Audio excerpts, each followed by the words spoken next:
Hello, knowledge seekers.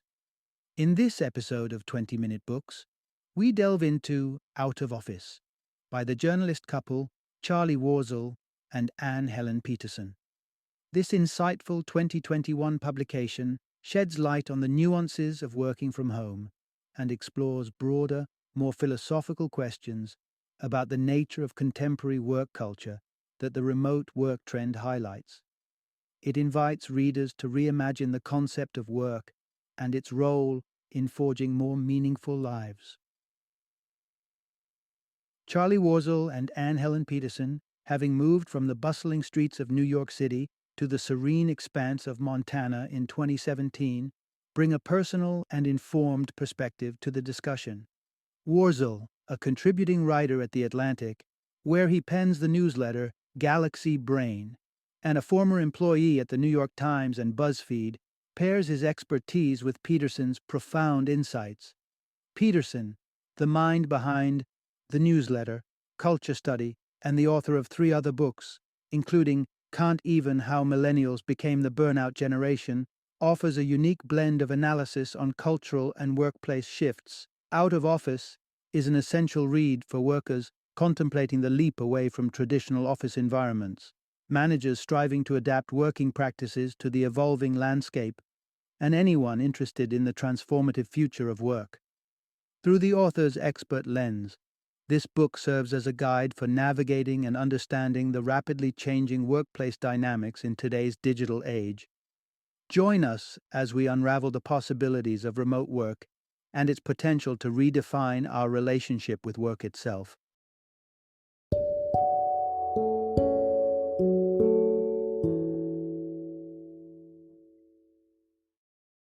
Out of Office, the Big Problem and Bigger Promise of Working from Home. Introduction. Discover the liberation and pitfalls of remote work. It's a common sentiment. The daily grind to and from the office, surrounded by an orchestra of distractions, can leave many yearning for the quiet sanctuary of their own home. Add to this the siren's song of remote work, the allure of ditching the morning commute and booting up your computer from the comfort of your couch, and it's no wonder that the concept has grown increasingly popular. Yet when the world shifted in 2020, sending millions into the realm of home offices and digital meetings, the expected paradise seemed to morph into an endless work loop, blurring the lines between personal and professional life. Charlie Warzel and Helen Peterson offer a compelling narrative in their exploration of remote work, drawing from their own journey from the bustling streets of New York City to the serene vistas of Montana in 2017, a precursor to the global pivot. Anne, embracing her introverted nature, found solace in the flexibility remote work afforded, relishing in the autonomy it provided over her schedule and environment. Charlie, on the other hand, struggled with the isolation, finding himself overcompensating through digital communication, a testament to the challenges of transitioning to a remote work setting.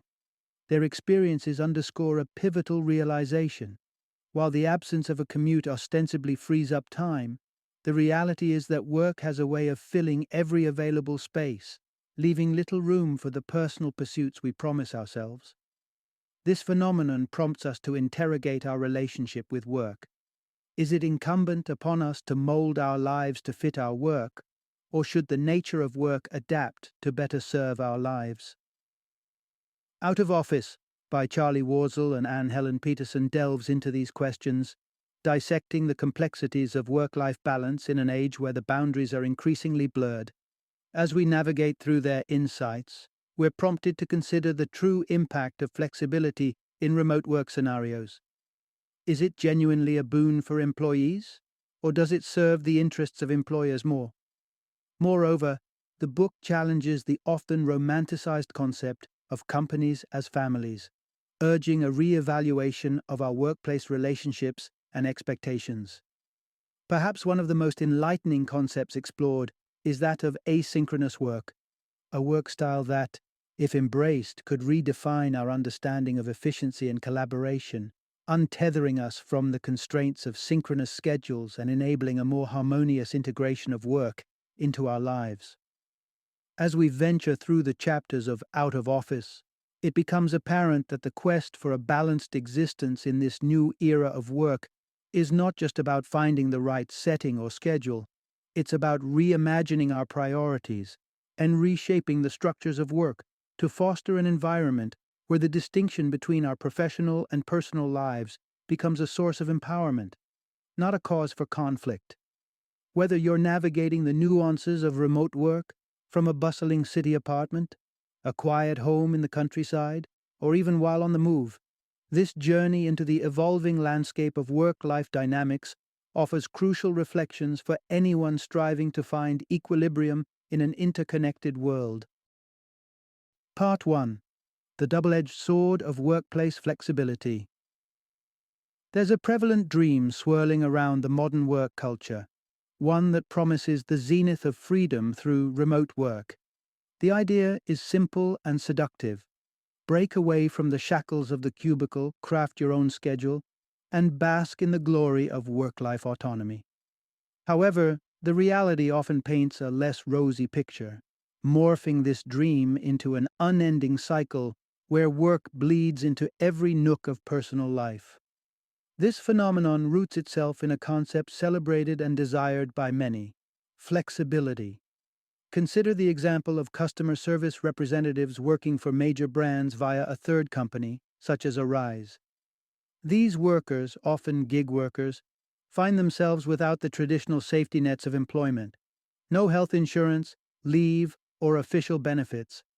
And yet, the narrative spun around their work arrangement highlights the ultimate perk: flexibility. But whose interests does this flexibility truly serve? The allure of being one's own boss, working from the comfort of one's home, quickly loses its sheen when the reality sets in. There's no escape from work. This brand of flexibility, while cost-effective for companies, offers little in terms of personal freedom for employees. So, how can the scales be tipped back in favor of the worker? The 4-day work week emerges as a beacon of hope.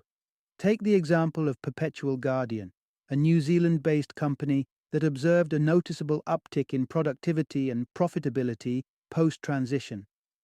This change wasn't just about cutting out a workday, but reimagining work efficiency and cooperation among employees, illustrating that a shorter workweek with thoughtful implementation can indeed be a win-win. But mere schedule adjustments aren't the panacea. The concept of guardrails takes the spotlight: firm rules, unlike easily transgressed boundaries. For instance, tackling the always-on email culture by ensuring that vacationing employees truly disconnect, as practiced by Front, a tech firm that reroutes emails away from those out of office. But even this system is not without its flaws, as it could potentially overburden colleagues still at work.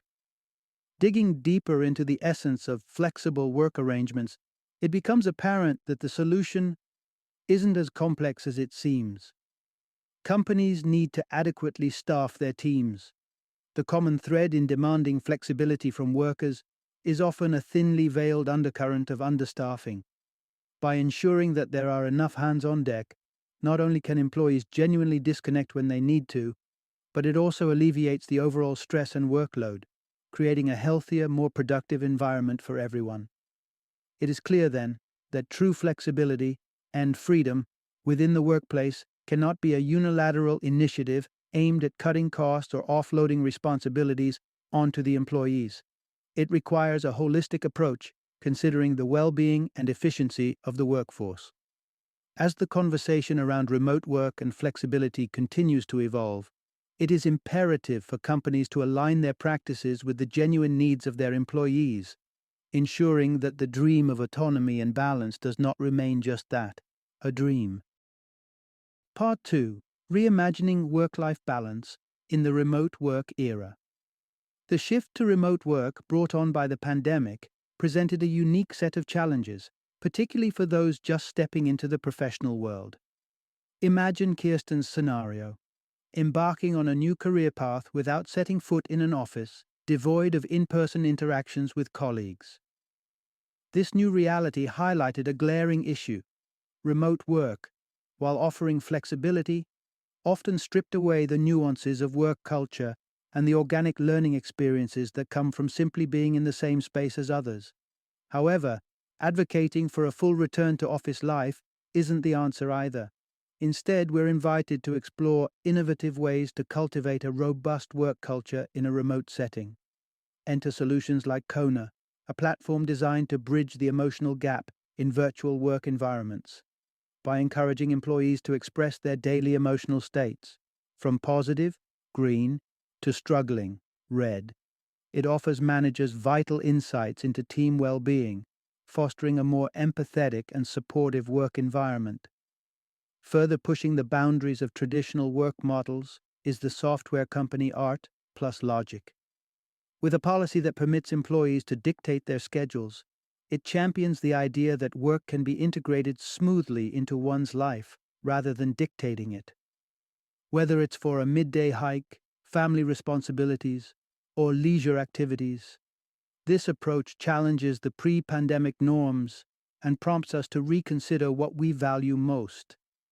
The pandemic-induced remote work experiment has thus opened the door to a potentially transformative conversation about priorities. The notion that work should unequivocally come first is up for debate. This reflection is particularly poignant in light of companies that tout a family-like culture. While the intention may be to evoke a sense of belonging and loyalty, it inadvertently sets up a conflict of interest. After all, if the essence of family is to put each other first, then by likening the workplace to a family, are we being asked to prioritize work over our actual families? It's a paradox that underscores the need for a re-evaluation of the work-family dynamic in the context of remote work. The move toward a more flexible and empathetic work culture isn't just about logistical adjustments. It's a deeper call to realign our professional lives with our personal values and commitments. As we navigate this new landscape, the lesson is clear. Remote work isn't just about operational changes. It's an opportunity to redefine what matters most to us, putting our well-being and families at the forefront of this reimagined balance. Part 3. Redefining the workspace, balancing efficiency with personal life. The quest to seamlessly blend personal and professional lives within the same space has long puzzled society. The journey towards finding this harmony has spurred various innovations in how we envision and structure our workspaces. From the open-plan offices of the 1950s to the lavish tech campuses of today, the evolution of office design reflects our changing priorities and challenges in achieving a work-life balance. The Bürolandschaft model, introduced in 1958 by the Schneller brothers, marked a significant departure from traditional office setups. By eliminating rigid rows of desks in favor of a fluid, open-plan layout, it aimed to foster collaboration and efficiency. However, this well-intentioned innovation faced unexpected resistance. The office landscape's lack of privacy and constant visibility led to dissatisfaction among workers, challenging the notion that open spaces inherently lead to increased productivity. Fast forward to the modern era, where technology companies have reimagined office spaces to encompass a wide range of amenities designed to cater to every aspect of employees' lives. Google's Googleplex, with its array of leisure and wellness facilities, epitomizes this trend. These offices are created with the dual aim of enhancing productivity and providing a space where employees feel comfortable spending vast amounts of their time. Yet, the very design that seeks to erase the boundaries between work and personal life raises critical questions about the implications for employees' familial and social bonds outside work. Clive Wilkinson, the architectural mind behind the Googleplex, has expressed reservations about this blurring of lines. By creating spaces that encourage prolonged work hours and life lived predominantly within the office environment, are we inadvertently sidelining the very essence of personal life and family time? This concern highlights the potential downside of such well-intentioned workspace innovations, the encroachment of work into all facets of life. In stark contrast to these physical office innovations stands GitLab, a fully remote and asynchronous company that has embraced digital collaboration in a global context. GitLab's approach, predicated on meticulous documentation and personal README pages presents a compelling alternative. These pages serve as user manuals for every employee, detailing their roles, preferred working hours, and communication styles. This model advocates for autonomy and flexibility, enabling employees to integrate work into their lives on their terms, potentially providing more opportunities for family time and personal pursuits. The comparison between the community-centric designs of tech campuses and the digital decentralized model of GitLab underscores a critical dilemma in workspace innovation: the balance between creating a productive, engaging work environment and preserving the sanctity of personal life. As we navigate the future of work, the challenge lies in designing spaces and systems that prioritize both efficiency and the well-being of workers, ensuring that work enhances rather than consumes our non-work lives. Part 4. Reimagining Community in the Age of Remote Work. As we venture into the concept of carving out more meaningful lives in an era where work is omnipresent yet physically distant, we uncover an exciting possibility: the renaissance of community engagement. In the post-pandemic world, the phenomenon of Zoom towns has brought to the forefront the untapped potential of remote work, not just as a means to work in isolation, but as an avenue to deeply connect with new communities.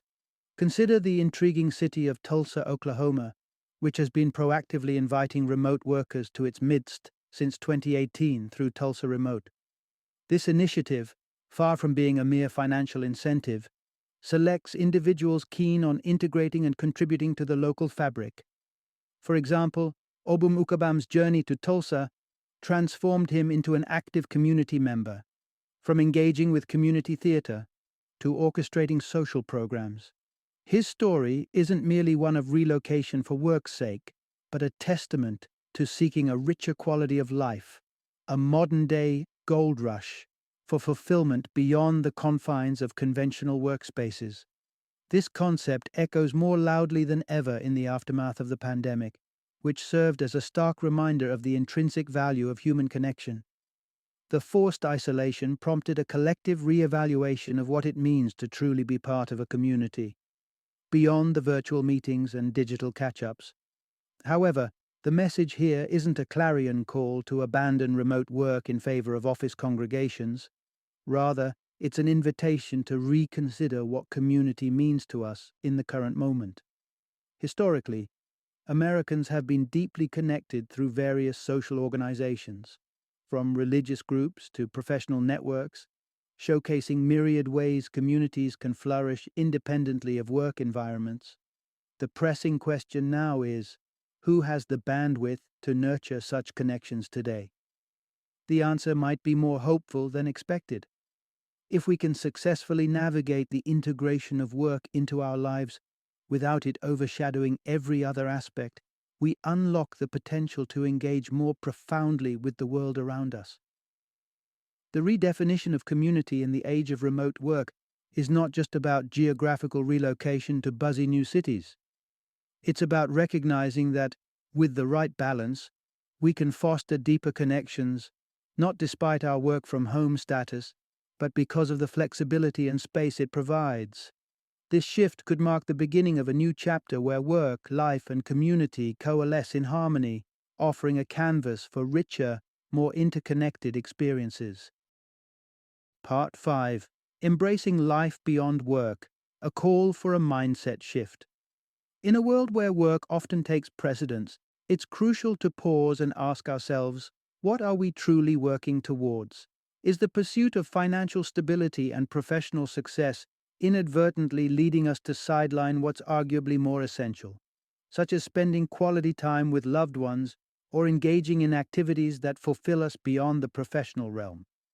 For many, the dream of an idyllic retirement looms large, a time when one can finally do all the things there never seemed to be time for. Yet, this begs the question, why wait? If leisure and family are what we ultimately value, why is work often the primary focus? Take Anne and Charlie, for example, who revisited passions that had fallen by the wayside amid the hustle of their careers. Anne rekindled her love for skiing, a joy from her childhood she reclaimed in the picturesque setting of Montana. Charlie, on the other hand, returned to playing guitar, finding satisfaction in the act itself, irrespective of skill level. These pursuits symbolize a conscious shift towards prioritizing personal satisfaction and well-being over professional obligations. This narrative brings to light that achieving a more fulfilling life isn't necessarily about the choice between remote or in-office work.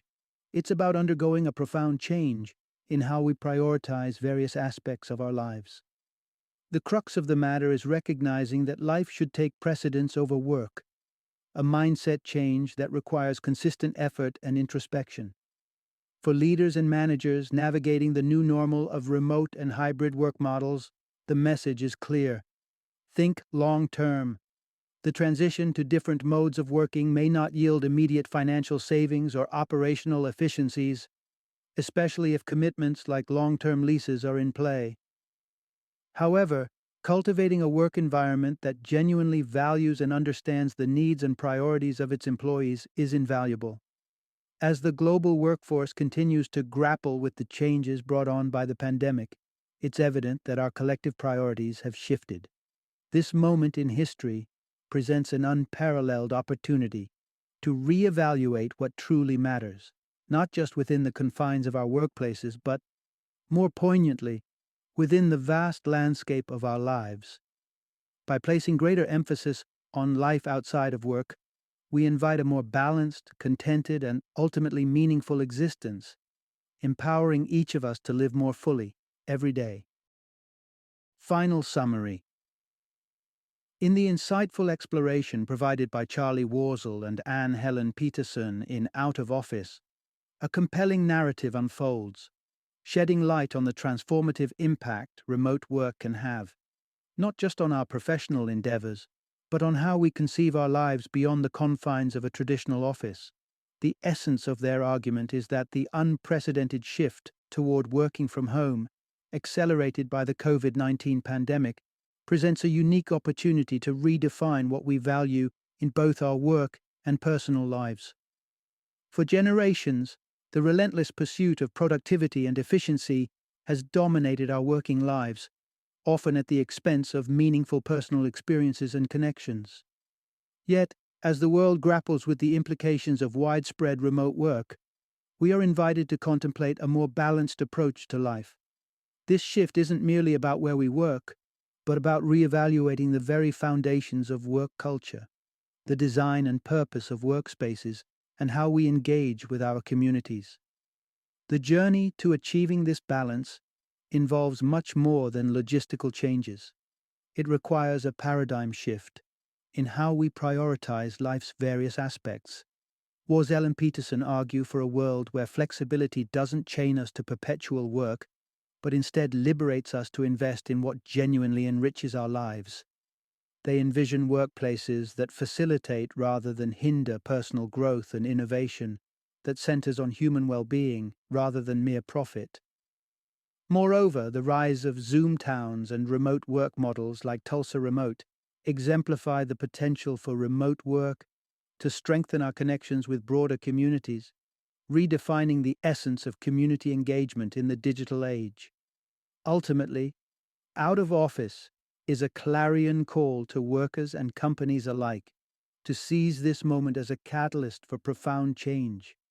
It's an invitation to craft a future where work serves life, not the other way around, fostering environments where flexibility, understanding, and genuine human connections flourish. As we navigate the evolving landscape of work, Warzel and Peterson's insights serve as a beacon, guiding us towards a more humane and fulfilling way of living and working, a future where our lives are firmly at the heart of our work decisions, embodying the true essence of flexibility and community.